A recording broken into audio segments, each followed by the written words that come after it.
కార్తీక పౌర్ణమిని పురస్కరించుకొని నల్గొండ పట్టణ సమీపంలో ఉన్న పానగల్ ఛాయా సోమేశ్వర ఆలయంలో తెల్లవారుజామున 4 గంటల నుంచి కూడా దీపారాధన కార్యక్రమాలు కూడా నిర్వహిస్తున్న పరిస్థితి కనపడుతుంది. పెద్ద ఎత్తున కూడా భక్తులు వచ్చి దీపారాధన కార్యక్రమం కూడా పాల్గొన్న పరిస్థితి కనపడుతుంది. మనం విజువల్లో కూడా చూస్తున్నాం. మొత్తం కూడా విసుక వేసే రాళ్ళన జనం కూడా వచ్చి కూడా దీపారాధన చేస్తున్న పరిస్థితి కానీ మనం విజువల్లో కూడా చూస్తున్నాం. మొత్తం కూడా ఏదైతే ఛాయా సోమేశ్వర ఆలయానికి ఎదురుగా ఉన్నటువంటి కోనేరు దగ్గర కూడా వీరందరూ కూడా దీపాలు వెలిగించి కూడా ముక్కులు మొత్తం తీర్చుకుంటున్నటువంటి పరిస్థితి కూడా కనపడుతుంది. మొత్తం కార్తీక పౌర్ణమి సందర్భంగా కూడా చాలా వరకు ప్రజలు పెద్ద ఎత్తున కూడా ఉదయం తెల్లవారుజాము నుంచి కూడా వచ్చారని కూడా చెప్పుకోవచ్చు. వచ్చిన భక్తులు కూడా ఎలాంటి ఇబ్బందులు జరగకుండా కూడా అన్ని ఏర్పాట్లు చేశారు ఆలయ అధికారులు. మనం చూస్తున్న మొత్తం కూడా అభిషేకానికి దర్శనానికి కూడా పెద్ద ఎత్తున భారీగా క్యూ లైన్ ఉన్నటువంటి పరిస్థితి కూడా కనపడుతుంది. చాలా వరకు కూడా క్యూ లైన్ ఉన్నటువంటి పరిస్థితి కనపడుతుంది. ముఖ్యంగా కూడా ఏదైతే అభిషేకానికి 2 గంటల నుంచి 3 గంటల వరకు కూడా సమయం పట్టే అవకాశం ఉందని కూడా చెప్తున్న పరిస్థితి కనపడుతుంది. మామూలు దర్శనానికి మాత్రము త్వరితగతినే అవుతుంది కానీ ఆ లైన్ మాత్రము చాలా పెద్ద ఎత్తున ఉందని కూడా చెప్పుకునే పరిస్థితి కూడా కనపడుతుంది. మొత్తం కూడా మరి కాసేపట్లోనే ఇక్కడికి నల్గొండ జిల్లా కలెక్టర్ ఇలా త్రిపాఠి అదేవిధంగా జిల్లా ఎస్పీ కూడా దంపతులు కూడా వచ్చి కూడా దర్శించుకుంటారని కూడా ఆలయ అధికారులు చెప్తున్న పరిస్థితి కనపడుతుంది. మనం చూస్తున్న మొత్తం కూడా ఉదయం నుంచి కూడా 4 గంటల నుంచి కూడా వీరందరూ కూడా దీపారాధన చేస్తున్న పరిస్థితి కనపడుతుంది. మొత్తం కూడా అక్కడ ఆ ప్లేస్ లేనటువంటి పరిస్థితి కూడా మొత్తం కూడా చుట్టూ కూడా ఆ ప్లేస్ లేని ప్రాంతం క్రమంలో కూడా వీరందరూ కూడా కొద్దిగా బయటికి వచ్చి కూడా ఇక్కడ దీపారాధన కార్యక్రమం చేస్తున్నాం. మొత్తం కూడా కార్తీక పౌర్ణమి కూడా పెద్ద ఎత్తున కూడా ఇక్కడికి భక్తులు వస్తున్న పరిస్థితి పడుతుంది. ట్రాఫిక్ నియంత్రించడానికి కూడా సపరేట్ దానికి సంబంధించిన పోలీస్ సిబ్బంది కూడా పూర్తిగా ఏర్పాట్లు చేస్తున్న పరిస్థితి కనపడుతుంది. చూస్తున్నాం ఏదైతే కార్తీక పౌర్ణమిని పురస్కరించుకుని కూడా పెద్ద ఎత్తున భక్తులు కూడా వస్తున్నటువంటి పరిస్థితి కనపడుతుంది. దీనికి సంబంధించి కూడా అక్కడ ఇబ్బంది లేకుండా కూడా అన్ని ఏర్పాట్లు చేశామని కూడా ఆలయ చెప్తున్న పరిస్థితి. ప్రస్తుతం మనతో ఏదైతే ఛాయా సోమేశ్వర ఆలయం కమిటీ చైర్మన్ గారు ప్రస్తుతం మనతో ఉన్నారు. అడిగి తెలుసుకునే ప్రయత్నం కూడా చేద్దాం. ఎట్లాంటి ఏర్పాట్లు చేశారు, ఎంతమంది భక్తులు వచ్చే అవకాశాలు ఉన్నాయి, తదితర అంశాలు తెలుసుకునేందుకు చేసే ప్రయత్నం చేద్దాం. చెప్పండి, మొత్తం కూడా ఈరోజు చూస్తున్నాం పెద్ద ఎత్తున కూడా భక్తులు వచ్చిన పరిస్థితి ఉంది. ఇంకా ఎంతమంది వచ్చే అవకాశం ఉంది, ఎట్లాంటి ఏర్పాట్లు చేశారు? ఇప్పటికే సుమారు నాకు తెలిసి ఒక 20 నుంచి 30 వేల మంది భక్తులు అయితే ఇప్పటికే తెల్లవారుజామున 3 గంటల నుంచే ఈ యొక్క ప్రాచీన శివాలయానికి రావడం జరిగింది సార్.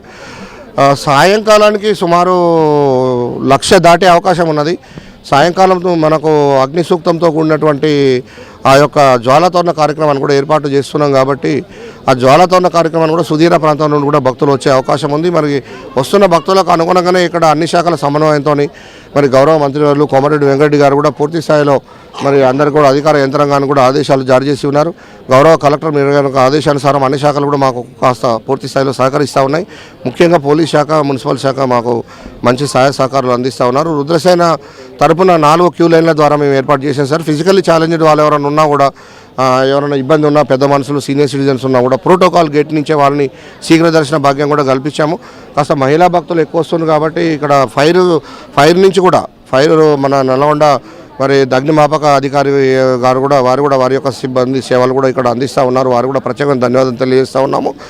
ఇటీవల ఈ కోనేరులోకి శ్వేతనాగు రావడము, ఆ శ్వేతనాగు దర్శనం ఓంకారంలో మనకు 4 ఫీట్ల లోతుల దర్శనం ఇవ్వడం వల్ల కూడా ఇది బాగా ఉమ్మడి రాష్ట్రాల్లో మన మీడియా ముఖంగా బాగా వైరల్ కావడం వల్ల కూడా భక్తులు మేము ఊహించిన దానికంటే ఎక్కువ వస్తున్నారు. వారందరూ కూడా పులిహోర ప్రసాద వితరణ కార్యక్రమాలు, మంచినీటి సౌకర్యం కానీ శానిటేషన్ పూర్తి స్థాయిలో కూడా అందించడం అనేది జరుగుతూ ఉంది. ఆత్మలింగానికి అభిషేకం చేసుకుంటూ ఉన్నారు. మూల విరాట్కి వాళ్ళు దర్శనాలు చేసుకొని ఇక్కడ కోనేట్లో దీపాలు వెలిగించినట్లయితే ఈ శుభ సందర్భంగా మహిళల యొక్క సౌభాగ్యం కాపాడబడుతుందని చెప్పేసి, వాళ్ళకు సకల సుఖాలు, మంచి ఆరోగ్యం సిద్ధిస్తుంది అనేది భక్తుల యొక్క ప్రగాఢ విశ్వాసం. కాబట్టి ఇక్కడ ఈ రకంగా వేలాదిగా లక్షలాదిగా భక్తులు తరలి వస్తూ ఉన్నారు. మరి ఈ పరంపర కొనసాగి ఇది భవిష్యత్ తరాలకు అందాలని, అందరూ కూడా సహకరించాలని, సనాతన ధర్మకర్తలు అందరూ కూడా వారసులు ముందుకు నడిచి మన సంస్కృతి సాంప్రదాయాన్ని కాపాడుకొని మన ధర్మాన్ని, దేశాన్ని రక్షించుకోవాలని చెప్పేసి ఈ సందర్భంగా తెలియజేస్తా ఉన్నాను. ఈరోజు ప్రముఖులు ఎవరన్నా ఇక్కడికి వస్తున్నారా, ఎట్లా ఉండబోతుంది? ఇప్పటికే మనకు నల్గొండ గౌరవ ఏఎస్పీ గారు రాముల నాయక్ గారు దర్శించుకున్నారు. ఇప్పుడు నల్గొండ మన ప్రధాన న్యాయమూర్తి, జిల్లా ప్రధాన న్యాయమూర్తి మరి నాగరాజు సార్ కూడా వస్తున్నట్టు ఇప్పుడే సమాచారం అందింది.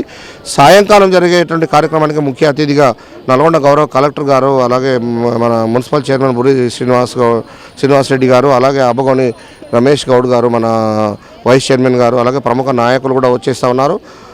ఇటు రెవెన్యూ శాఖ నుంచి కూడా కొందరు ఆర్డీఓలు ఎంఆర్ఓలు ఇప్పటికే స్వామిని దర్శించుకోవడం అనేది జరిగింది. మనం మార్నింగ్ తెల్లవారుజామున 4 గంటల నుంచి కూడా చూసిన పరిస్థితి, పెద్ద ఎత్తున భక్తులు వస్తున్న పరిస్థితి. ఇంకా భక్తుల రద్దీ పెరిగే అవకాశం ఉందా? ఇంకా ఎంత పెరిగే అవకాశం ఉందా అనిపిస్తుంది? అంటే సార్ ఇక్కడ ఎక్కువ ఉదయంనే మనకు ఎక్కువ కనిపిస్తుంది. సుమారు ఇప్పుడే చెప్తున్నారు మీడియా మిత్రులు 2 నుంచి 3 కిలోమీటర్లు ట్రాఫిక్ కూడా జామ్ అయినట్టు కూడా చెప్తున్నారు. మేమైతే బయట చూడలేదు. ఇక్కడ చూస్తున్నటువంటి భక్తులైతే ఇప్పుడు అభిషేకానికి దాదాపు ఒక 3 నుంచి 4 గంటల సమయం పడుతుంది. దర్శనానికి కూడా ఒక 2 గంటల సమయం పడుతుంది. 3 క్యూ లైన్లు ఇచ్చినా కూడా అంత సమయం పడుతుందంటే మరి భక్తులు కాస్త వేల సంఖ్యలో వస్తున్నట్టుగా తెలుస్తూ ఉంది. కానీ కాస్త మధ్యాహ్నానికి కాస్త తగ్గుముఖం బట్టి మళ్ళీ సాయంకాలం ఈ ఉపవాసం ఉన్న భక్తులు సాయంకాలం ఎక్కువ వస్తారు. సాయంకాలం ప్రధాన క్రతువు ఉంది. ప్రధాన క్రతువు అయిన అగ్ని సూక్తంతో కూడినటువంటి జ్వాలాతోరణ కార్యక్రమం ఉంది. కాబట్టి అట్టి కార్యక్రమానికి ఉదయం కంటే కూడా ఎక్కువ సాయంత్రం పోటెత్తే అవకాశం ఉంది. ఇప్పుడే గౌరవ ఏఎస్పీ గారికి కూడా కాస్త సిబ్బందిని కూడా పెంచమని కూడా వారిని మా యొక్క రుద్రసేన తరఫున వేడుకోవడం అనేది జరిగింది. సహకరిస్తున్న భక్త మహాశయులందరూ కూడా రుద్రసేన తరపున మేమంతా స్వచ్ఛంద కార్యకర్తలమే. మేము శివయ్య సేవలో ఏ జన్మలో పుణ్యం చేసుకున్నాం తరిస్తున్నాం. మీరందరూ కూడా ముందుకు నడిచి ఏమైనా ఉంటే కూడా సలహాలు సూచనలు ఇవ్వండి. ఏమైనా చిన్న చితక పొరపొచ్చాలు ఉన్నా కూడా కాస్త పెద్ద మనసు చేసుకొని మాకు సహకరించాలని చెప్పేసి మేము ప్రాధాయపడతా ఉన్నాము. రైట్, మొత్తం కూడా చెప్తున్నటువంటి పరిస్థితి ఉంది. ఎక్కడ ఇబ్బంది లేకుండా కూడా మేము అన్ని ఏర్పాట్లు పూర్తి చేశామని కూడా చెప్తున్నారు. సాయంత్రం వరకు కూడా భక్తుల రద్దీ పెరిగే అవకాశం ఉందని కూడా చెప్తున్నటువంటి పరిస్థితి కనపడుతుంది. చాలా మంది కూడా దీపారాధన కార్యక్రమం చేసుకున్నటువంటి పరిస్థితి, పెద్ద ఎత్తున క్యూ లైన్లో ఉన్న పరిస్థితి ఉంది. క్యూ లైన్ వారితో కూడా ఒకసారి మాట్లాడించే ప్రయత్నం చేద్దాం, ఎట్లా ఉంది చేసే ప్రయత్నం కూడా చేద్దాం. మహిళలు పెద్ద ఎత్తున కూడా ఆ క్యూ లైన్లో నిలబడిన పరిస్థితి. లోకల్ నుంచి వచ్చినాం సార్, ఇప్పుడే వచ్చినాం. ఈరోజు మనం ఛాయా సోమేశ్వర ఆలయం దర్శించుకోవడం చాలా సౌభాగ్యం మనకు. ఈరోజు దర్శనం మంచిగా జరుగుతుంది. ఇక్కడ రావడం మన అదృష్టంగా భావిస్తున్నాం. మేము ఏర్పాట్లు ఎట్లా ఉన్నాయి? చాలా బాగున్నాయి సార్, ఏర్పాట్లు కూడా బాగున్నాయి. అందరికీ మంచిగా చేస్తారు. ఇక్కడ రెగ్యులర్గా టైం పట్టొచ్చు ఇంకా దర్శనానికి, హాఫ్ అన్ అవర్ అటు ఇటు పట్టవచ్చు. ఇక రద్దీ ఎక్కువ ఉన్నది కాబట్టి కామన్ జరుగుతూనే ఉంటుంది. కామన్ అది. రైట్, ముఖ్యంగా కూడా చెప్తున్నటువంటి పరిస్థితి కనపడుతుంది. ఏదైతే ఉదయం నుంచి తెల్లవారుజామున నుంచి కూడా పెద్ద ఎత్తున భక్తులు కూడా వస్తున్నటువంటి పరిస్థితి ఉన్న పరిస్థితి కూడా కనపడుతుంది. సాయంత్రం కూడా మరి ఎక్కువ జనాలు వచ్చే అవకాశం ఉందని కూడా ఆలయానికి సంబంధించిన అధికారులు కూడా చెప్తున్న పరిస్థితి. వచ్చిన భక్తులు కూడా ఎలాంటి ఇబ్బందులు జరగకుండా కూడా అన్ని ఏర్పాట్లు పూర్తి చేశాము. పోలీసు అధికారులు కానీ మున్సిపాలిటీ అధికారులు కూడా దగ్గరుండి కూడా వచ్చే భక్తులకు ఇబ్బంది లేకుండా చూస్తున్నారని కూడా వీరు చెప్తున్న పరిస్థితి కనపడుతుంది. ఇది మొత్తం నల్గొండ జిల్లాలో ఉన్నటువంటి కార్తీక పౌర్ణమికి సంబంధించి నల్గొండ పానగల్ ఛాయా సోమేశ్వర ఆలయం నుండి కెమెరామెన్ కృష్ణతో అచ్యుత్, RTV నల్గొండ.